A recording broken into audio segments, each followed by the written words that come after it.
Buenos días, amados hermanos. Dios los continúe bendiciendo. Estamos de nuevo en este podcast con ustedes, en la voz de ánimo en medio del desierto. Y hoy continuamos hablando de la fe en el capítulo de Hebreos 11 y vamos a leer el versículo 12. Y dice la palabra del Señor: por la fe, Abraham, siendo llamado, obedeció para salir al lugar que había de recibir como herencia, y salió sin saber a dónde iba. Por la fe habitó como extranjero en la tierra prometida, como en tierra ajena, morando en tiendas con Isaac y Jacob, coherederos de la misma promesa, porque esperaba la ciudad que tiene fundamentos, cuyo arquitecto y constructor es Dios. Así, mi hermano, que aquí el Señor nos está hablando de Abraham, como Abraham, cuando Dios le habló y le dijo que saliera de su tierra y de su parentela, como dice aquí, salió a un lugar que había de recibir como herencia, y salió sin saber a dónde iba. Salió con su esposa y con Isaac y con Jacob. Andaban de naciones en naciones, no del Ur de los Caldeos, porque cuando Abraham salió de allí aún todavía no había nacido. Recuerde que Abraham salió de allí de la edad de 75 años, pero ya luego, pasados 25 años, pues le llegó la promesa de Isaac. Pero aún Abraham seguía caminando por todas estas naciones con Sara y sus siervos, pero no sabía ni a dónde iba. Y él siempre pensando y teniendo la plena y total seguridad que iba a heredar una ciudad cuyo arquitecto es Dios, como dice aquí en este versículo, cuyo arquitecto en el versículo 10, porque esperaba la ciudad que tiene fundamentos. ¿De qué ciudad estaba hablando? Del reino de los cielos, cuyo arquitecto y constructor es Dios. Así que él no puso la mirada en la tierra, porque la fe, mi hermano, la fe es, como dice aquí en el versículo 1, es pues la fe de la certeza de lo que se espera. Y él esperaba esa gloriosa ciudad y la convicción de lo que no se ve, porque la fe es espiritual. Porque nosotros no andamos por vista, sino por fe, mi hermano, porque nosotros somos espíritu y alma y cuerpo. Las cosas visibles no necesitamos fe porque las estamos viendo, por lo cual tenemos que andar es en el espíritu y confiar en Dios. Mire lo que dice el capítulo 8 de Romanos, versículo 2, dice: porque la ley del Espíritu de vida en Cristo Jesús me ha librado de la ley del pecado y de la muerte. O sea, que hay dos leyes. Hay una ley que es espiritual, que por eso Jesucristo dijo, y dice en Hebreos también 8:10, que Él escribirá las leyes en nuestros corazones y las escribirá en nuestra mente, su ley. ¿Por qué? Porque está la ley de Moisés, y esta ley de la que está hablando aquí en Romanos capítulo 8:2 dice que la ley me ha librado de la ley del pecado. O sea, ¿por qué fue creada la ley? La ley fue dada a causa del pecado, dice en Romanos. Dice que a causa del pecado vino la ley para poderlo identificar. Esa es una ley de pecado para identificar el pecado, mas no para salvar a nadie. Porque la ley de Moisés no pudo salvar a nadie. Por eso le tocó que venir la ley del Espíritu, la ley de Dios, la ley de nuestro Señor Jesucristo, la ley que liberta, que salva, que perdona. Por eso aquí es claro y dice: porque la ley del Espíritu, o sea, las palabras, como dice Juan 6:63, dice: porque las palabras que yo les he hablado son espíritu y son vida. Toda palabra que viene de Jesús es vida. El Antiguo Testamento no salva a nadie. La ley de Moisés no salvó a nadie. es una ley escrita, pero la ley de Jesucristo, la ley de Dios es espiritual, porque la ley del Espíritu de vida en Cristo Jesús me ha librado de la ley, del pecado y de la muerte. Por lo cual hay dos leyes. Nosotros tenemos que vivir en esa ley espiritual, que es esa ley que no vemos, porque la ley del pecado que trae muerte la podemos ver. Aquí la tenemos, la leemos y todo, pero cuando nosotros leemos acá y sabemos que esto es espiritual, pues ahí no estamos viendo, a no ser que Dios te dé algunos dones como el don de ciencias y muchos dones que hay de discernimiento de espíritu. Empiezas a saber muchas cosas cuando recibimos a Dios y andamos en obediencia a Dios y tenemos el amor de Dios. Entonces cuando tenemos el amor tenemos la luz que es Jesucristo, y la luz nos muestra, nos trae todo de las tinieblas a la luz y podemos entonces verla. Por eso es tan importante, mi hermano, tener en cuenta que la ley del pecado no nos salva y que nosotros tenemos que vivir es por esta ley espiritual, y es la que nos habla aquí en el capítulo 11 de Romanos, como está hablando aquí Abraham.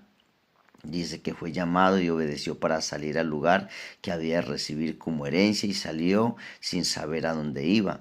Entonces nosotros necesitamos esa fe, que eso lo encontramos en el capítulo 12 de Génesis, del versículo 1 al 5.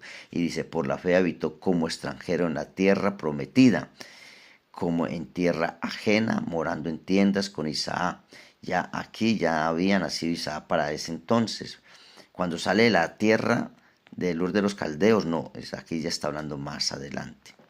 Así, mi hermano, que hoy la invitación es que tenemos que creer. Mire, Jesús no pudo hacer ningún milagro allí en Nazaret a causa de la incredulidad de la gente. Y quiero, mi hermano y mi hermana, compartirles que el peor pecado que el hombre puede cometer es no creer en lo que Dios dice, no creer en las promesas de Dios, no creer en que hay un reino de Dios, no creer que si obedecemos nos vamos con Él, no creer que el reino de Dios está aquí en la tierra, el reino de Dios está en el medio de nosotros, el reino de Dios está entre nosotros, el reino de Dios se ha acercado a nosotros, es Jesucristo, y Él ya vino y dejó ese reino establecido acá, unió el cielo con la tierra, los dos pueblos. Entonces cuando nosotros no creemos estamos pecando. Es como la Santa Cena, mi hermano, cuando nosotros tomamos la Santa Cena hacemos parte del cuerpo de Cristo, cuando bebemos su sangre nos es para limpiarnos, para purificarnos, para santificarnos. Si muchos no toman la Santa Cena, otras iglesias no se la dan al que no esté bautizado, pues es un error y hay una mala interpretación. ¿Por qué? Porque la Santa Cena, mi hermano, este no es el tema, pero ya me entré un poquito ahí, y la Santa Cena es para ser parte del cuerpo de Cristo y para ser limpio. Entonces el pecado más grande que hay es creer que la sangre de Cristo no nos perdona, que hay pecados que Dios no nos perdona. No, mi hermano, si nosotros estamos en pecado es cuando más tenemos que tomar la Santa Cena y creer que Dios es poderoso para hacernos parte del cuerpo de Cristo, como dice en Juan 6, 51 al 57, y también que la sangre de Cristo nos limpia, nos justifica para con Dios, y nos limpia de todo pecado, nos redime. Entonces, mi hermano, volviendo aquí, dice en el versículo 11, por la fe también la misma Sara, siendo estéril, recibió fuerza para concebir y dio a luz aún fuera del tiempo de la edad, porque creyó que era fiel quien lo había prometido. Cuando Dios me da una promesa y yo le creo,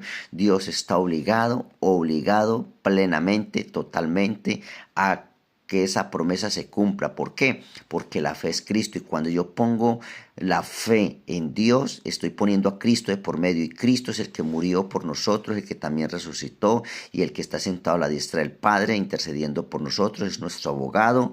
Y tenemos al Espíritu Santo, nuestro Consolador, que le va a recordar al Padre, yo pagué por él cree, usted le hizo una promesa, por lo cual hay que cumplírsela, porque Dios no es hombre para mentir, ni hijo hombre para arrepentirse. Entonces Dios le va a cumplir, porque cuando Dios nos hace una promesa y nosotros no le creemos, estamos pecando a causa de la incredulidad. El pecado más grande es no creer que Dios nos puede perdonar, que Dios nos limpia, nos purifica, nos santifica, y le estamos haciendo mentirosos. Entonces ya estamos siendo rebeldes. Entonces esta ley del Espíritu no es para los incrédulos. Bienaventurado todo aquel que sin ver creyó, como le dijo a Tomás. Así que, mi hermano, creámosle al Señor, que Dios te ha hecho promesas a ti como a todos.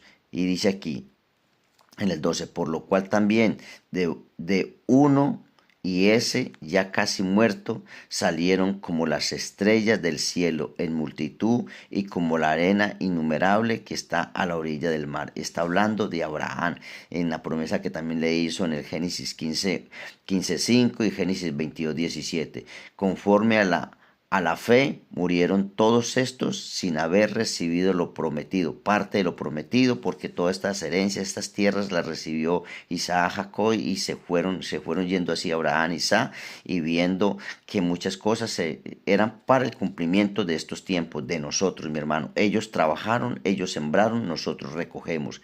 Y creyéndolo y saludándolo y confesando que eran extranjeros y peregrinos sobre la tierra, porque los que esto dicen claramente dan a entender que buscan una patria. ¿Y cuál es esa patria? La patria celestial. Pues si hubiesen estado pensando en aquella de donde salieron, o sea, la tierra, ciertamente tenían tiempo de volver. ¿A dónde? Acá. Pero anhelaban una mejor, esto es celestial, por lo cual Dios no se avergüenza de llamarse Dios de ellos, porque les ha preparado una ciudad. Entonces, por la fe, Abraham, cuando fue probado, ofreció a Isaac, y el que había recibido las promesas ofrecía a su unigénito, habiéndosele dicho, en Isaac te será llamada descendencia. Usted se imagina, mi hermano, cuando Dios le hace la promesa a Isaac, que en su hijo, en la promesa, hermano, vendrían todas las naciones, y luego le dice, sacrifícamelo. ¿Qué pensaría él? Pero acuérdese la palabra tan grande cuando Abraham ya subió a lo último, le dijo a su siervo, espera aquí que nosotros iremos y volveremos. Iremos a hacer el sacrificio, el holocausto, iremos y volveremos. ¿Con quién iba a volver? Con Isaac. Ahí Abraham creyó, algo hará el Señor en aquel momento, algo hará porque el Señor me prometió, ya soy viejo, ya tenía, Abraham para ese entonces tendría que tener más o menos unos 120 años porque de 100 años lo tuvo, se cree que Isaac andaba más o menos en unos 20 años de edad. Entonces Abraham ya, imagínense, con 120 años el Señor no le iba a dar otro hijo a esas alturas. Entonces, pero Abraham creyó y dijo, si el Señor lo dijo, el Señor lo hace, y se fue allá a sacrificar a su hijo y dijo, algo hará el Señor. Y como creyó, entonces Dios le cumplió su promesa. Y dice acá el 19, pensando que Dios es poderoso para levantar aún de entre los muertos, de donde, dice, entre los muertos, de donde en sentido figurado también le volvió a recibir. Así, mi hermano, vamos a dejarlo acá hasta el 19. Entonces tengamos fe, tengamos confianza en Dios, que mire todo lo que Dios ha hecho a lo largo de todo estos años, históricamente, con estos grandes patriarcas. Así que la fe no es lo que vemos, la fe es lo que no vemos, mi hermano, pero tengamos esa certeza, porque por la fe se hace todo. Y el único, dice la palabra del Señor en Juan, que Jesucristo es el camino, la verdad y la vida. Entonces, si nosotros creemos, tenemos esa fe es Cristo que nos ayuda, nos fortalece, y si el creyente no cree que tiene a Cristo y que Él lo puede hacer todo, que Él es el intercesor, el abogado, el intermediario, nuestro hermano, entonces no hay nada, mi hermano. Así que creámosle al Señor, que Él es fiel y justo para cumplir las promesas. Entonces, mi hermano, que el Dios Todopoderoso, cerremos nuestros ojitos, el Dios de la gloria, el Dios que creó los cielos de la tierra y todo lo visible y lo invisible, ese mismo Dios en esta hora descienda con su poder y gloria sobre cada uno de ustedes, mi hermano, mi hermana, donde quiera que se encuentren, y que ese don de la fe se aumente en cada uno de ustedes ahora mismo en el nombre de Cristo Jesús, para que se abran esas puertas y el Señor sea restaurándolos y llenándolos y concediéndoles todos los deseos y peticiones de vuestros corazones conforme a la voluntad de Dios. y no la nuestra, porque Dios sabe de qué tiene necesidades, porque sus pensamientos son más altos que los nuestros. Así, mi hermano, que los bendigo en el nombre de Jesús y declaro y profetizo que vendrá respuesta de Dios. Se abrirán puertas. Vendrá restauración en sus vidas, en lo que usted está necesitando. Créelo, recíbelo y Dios lo hace en el nombre de Jesús. Y recuerden, pensamientos puros, alma limpia, mente sana, cuerpo fuerte. Mi hermano, ayúdenos dando manito arriba, me gusta y compartan esto. Que Dios los continúe bendiciendo siempre.